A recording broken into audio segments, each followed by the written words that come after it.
प्यारे बच्चों, आज हम पढ़ रहे हैं बोली। बोली है शॉर्ट स्टोरी। मैंने आपको कल इंट्रोडक्शन दिया। आज क्या डेट है? 23 of June. 23 of June. Boli is a girl who has poke marks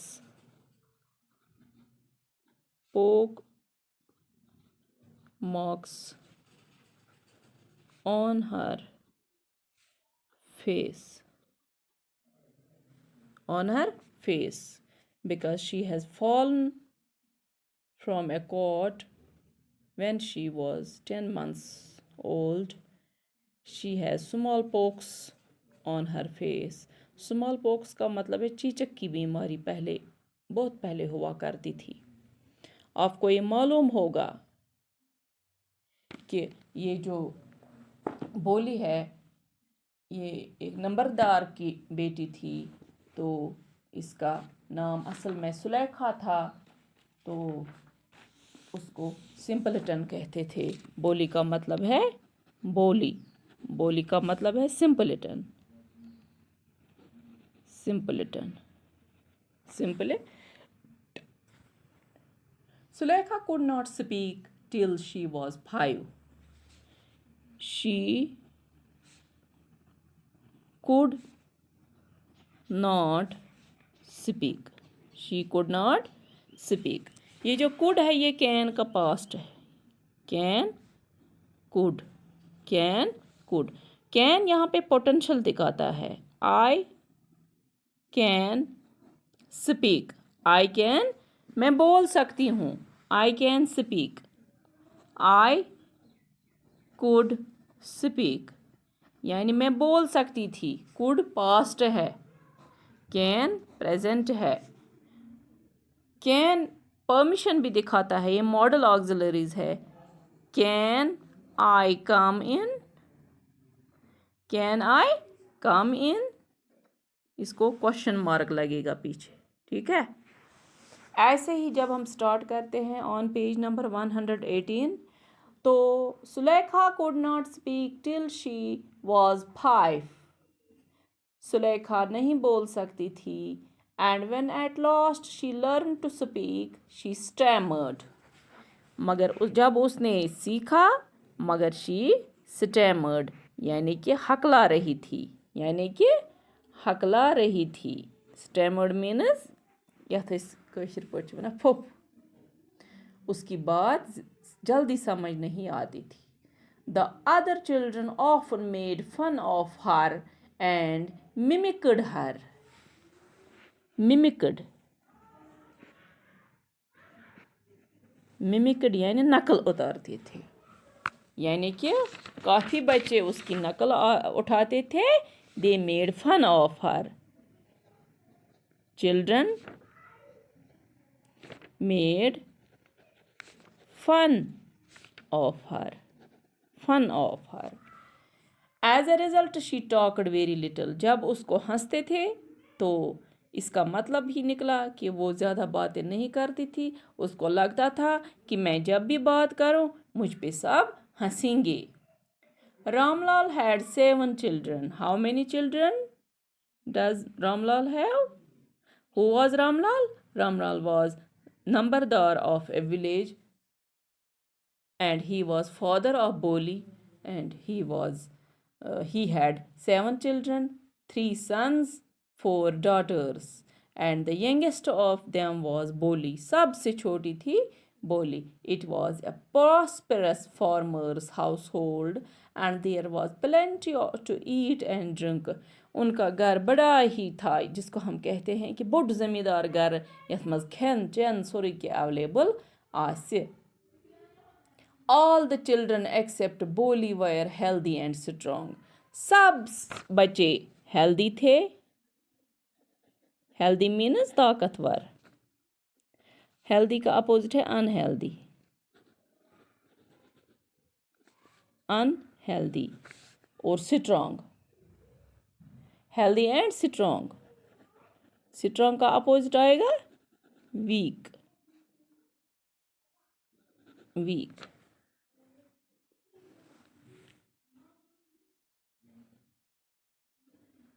तो क्या हमें पता चला कि बोली नंबरदार की लास्ट बेटी थी, वो काफ़ी कमज़ोर थी. The son had the son had been sent to the city to study in schools and later in colleges. लड़कों को भेजा गया था श्रीनगर में, सिटीज़ में पढ़ने के लिए. Of the daughters, Radha the eldest had already been married. Radha की शादी हुई थी. इसका मतलब है Radha was married. Radha was married. Radha married थी. Had already been married. The second daughter, Mangla's marriage had also been settled. Mangla जो दूसरी लड़की थी उसकी भी सेटल हुई थी. And when that was done, Ramlal would think of the third Champa. पहली थी राधा, दूसरी थी मंगला और तीसरी है चंपा. चंपा की अब सोच रहे थे, 4 बेटियां थी ना. They were good looking. उनकी शक्ल अच्छी थी, healthy girls थी, and was not difficult to find bridegrooms for them. उनके लिए रिश्ता ढूंढना का कोई मुश्किल काम नहीं था. But Ramlal was worried about Boli. क्यों वो वरी करते थे बोली के लिए? Because she had pock marks on her face and she had fallen from a cot when she was 10 months. With that, she had got brain damage and she was not developed. She was not mentally developed. She was mentally retarded. They were good looking as well. मगर ये जो उसकी लड़कियां थी वो काफ़ी अच्छी थी बोली के बगैर. Ramlal was worried about her. She had neither good looks nor intelligence. ना ही वो अच्छी थी, खूबसूरत थी, ना वो इंटेलिजेंट थी. इंटेलिजेंट मीन्स उसका दिमाग वो काफ़ी कमज़ोर था. बोली was 7 years old when Mangala was married. जब दूसरी बहन की शादी हुई तो वो 7 years थी. The same year a primary school for girls was opened.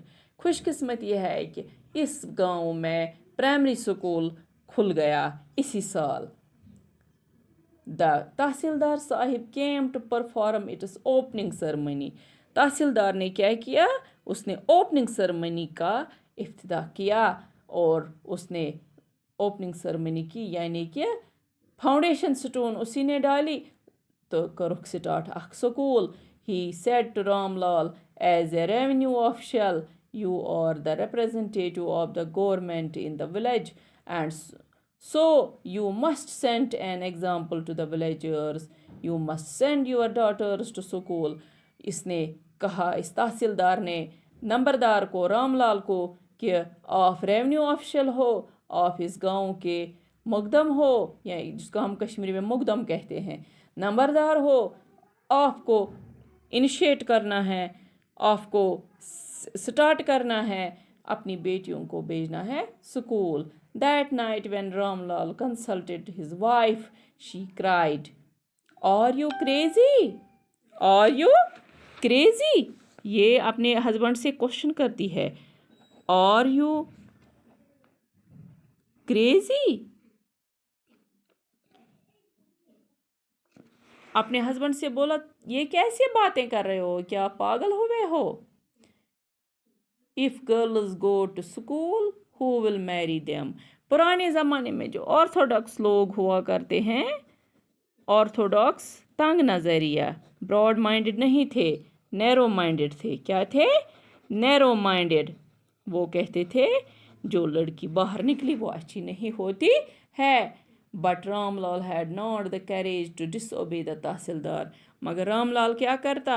कैसे वो तहसीलदार साहब को बोलता कि मैं अपनी बेटियों को स्कूल नहीं भेजना चाहता हूँ. At last his wife said, I will tell you what to do. Send बोली to school. उन्होंने क्या कहा? अब हम बोली को स्कूल भेजेंगे. उनको पता था अगर बोली स्कूल भी जाएगी उसको कोई पसंद भी नहीं करेगा, उसकी हमें चिंता नहीं है. As it is there is little chance to her getting married. इसका हमें पहले ही पता है उसका मैरिज होना नामुमकिन है. With her ugly face and lack of sense. उसको फेस भी अच्छा नहीं है, lack of sense भी है. तो हमें उसकी परवाह नहीं है, हमें पता है उसको कोई नहीं ब्राइड ग्रूम मिलने वाला है, तो उसको वो अगली भी है, तो उसको कोई पसंद भी नहीं करेगा, उसी को स्कूल भेज दो एज इट इज़ देयर। अच्छा, let the teachers at school worry about her. इसने अपने हस्बैंड को बोला कि त्रावन ये स्कूल में दोहस अना तोस ये करनस ऊर टीचर ख्याल। The next day Ramlal caught Poli by the hand and said come with me. Ramlal ने अपनी बेटी को बोला आ जाए मेरे साथ, I will take you to school. Poli was frightened, Poli बेचारी डर गई कि मुझे अब स्कूल, क्या पता स्कूल क्या होता है। She did not know what a school was like. She remembered how a few days ago their old cow Lakshmi had been turned out of the house and sold. उसको क्या लगा, उनके घर में एक गाय थी, उसको ये इतनी मासूम थी, उनके घर में एक गाय थी, गाय को बेचा गया था, तो इसको यही लगा था कि मुझे भी शायद गाय की तरह बेच रहे हैं। उसको स्कूल का कंसेप्ट नहीं था। That is all for today. Thank you.